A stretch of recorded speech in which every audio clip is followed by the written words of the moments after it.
Good morning, everyone. I am back from sunny Spain and have had a really relaxing, warm time. And whilst I was out there, usually the case when you have time to just be away from your usual routines, I was getting lots of dreams and lots of downloads and kind of unctions as to how to live this Earth experience. And one of the specific dreams that I had when I was out there really gave me a different perspective on how we show up in the world and how we relate to one another. And I just wanted to share that aspect of it because it might resonate with you, or you might find some new perspective on how you go about your day-to-day and your life here on Earth. And so this dream began with me experiencing some pretty heavy and grief-filled experiences on Earth, and frustrations, and these things were going on. And I felt them in my body. There was like tears running down my cheeks. And I was sad at things. And then I found myself being pulled back. That was the sensation, pulled back out of that experience, almost like reversing out of a tunnel. And as I pulled back, I realized I was somewhere completely different, and my hands had been in this suit and my eyes had been in this visor, a bit like a virtual reality, or those virtual reality goggles that you wear, but it was an entire suit. My hands were in it so I could feel the sensations of the experiences that I was experiencing, and my eyes believed what I was seeing and sensing and feeling and hearing, and all the senses were in this suit. But as I pulled back, I stood out, and there was this long line of people next to me that were familiar characters in the experience. Some people talk about it as the Matrix simulation or life in a sort of virtual reality, and it was very much that vibe. And as I came out of that and took my arms out, I realized that I was just this pure essence, this pure soul. And these characters in this line next to me were sort of peering at me like, oh, hello, she's up here in this perception or this state of reality right now. She can see us and she's aware of us. And some of the people in that line that were looking at me had caused me a lot of pain in my experience on Earth. And yet up here, with my hands out and my eyes understanding that was an experience, I had no hatred toward them. In fact, I was kind of like, thanks for giving me that negative experience which built strength of character, which built something in me. You showed me my inner fire, or you showed me I had more growth than I realized. And the growth predominantly came from difficulty, and yet in this different sense of reality, or like from a higher perspective, as a pure soul, I had no malice towards any of the characters that had done me wrong on Earth. And as I came out of this and I was standing in the row with all these people, I realized that I too had played a part in other people's lives, either consciously or unconsciously, that had been a negative experience engaging with me, what we'd agreed to do in this simulated earthly experience.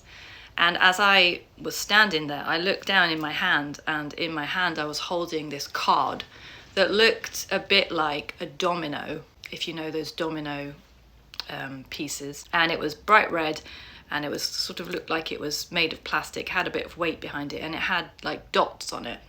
But my dots were a very different shape and size to the person next to me and the person next to me, and it was a different color.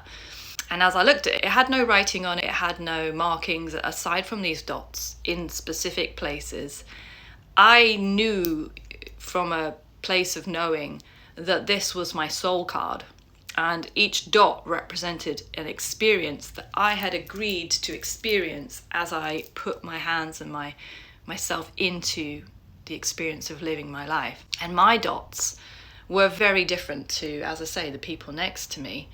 Was coming through this reality, or this virtual reality that we call life, and those experiences and those characters all playing a part were helping me achieve what I wanted to experience. And it was the essence of who I was being carved out through those life experiences. And so it gave me this totally different perception. And I realized as I was looking at these cards that this is what I want to do. This is what I've chosen to do. This is what I've chosen to experience on earth. And the person next to me has chosen completely different things. And there were moments where those domino pieces came together because we'd agreed, right, I will help you experience that because you're going to need this aspect to understand this. And we were all working together in a sense, but every one of us needed to experience something different. And so when we came together with that knowing, there was just a nod of understanding to one another that even your enemies, or your seeming enemies in this life, are actually, if you look at them through the lens of love, here to help you discover things about yourselves that you might not have understood that you had that capacity within you. There were these other dreams that were giving the same message, where somebody in particular had come to me in a dream saying, I know what I did really hurt you and I'm really sorry. But this was their soul speaking, because they would not speak to me like this in real life. I'm really sorry that you experienced that pain through my actions towards you.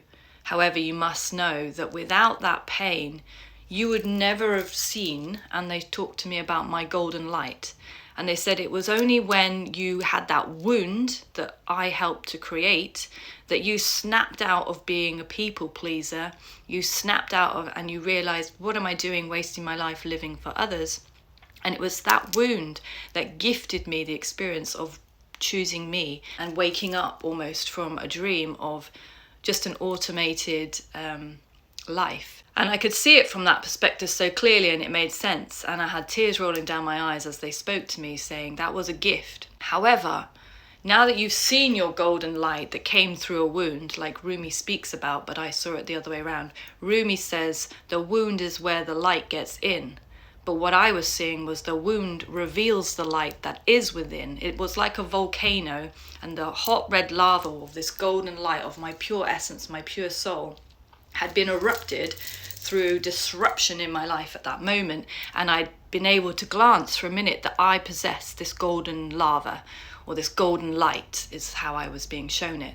However, the message was, you don't always have to experience suffering or disruption to act your golden light or your golden lava. And here on in, now that you've seen it, don't get comfortable again so that something has to come and jar you to remind you to live from that place of your golden light. Just be aware of it and walk in it and make decisions from that inner golden light with utter confidence, knowing that you've chosen certain things.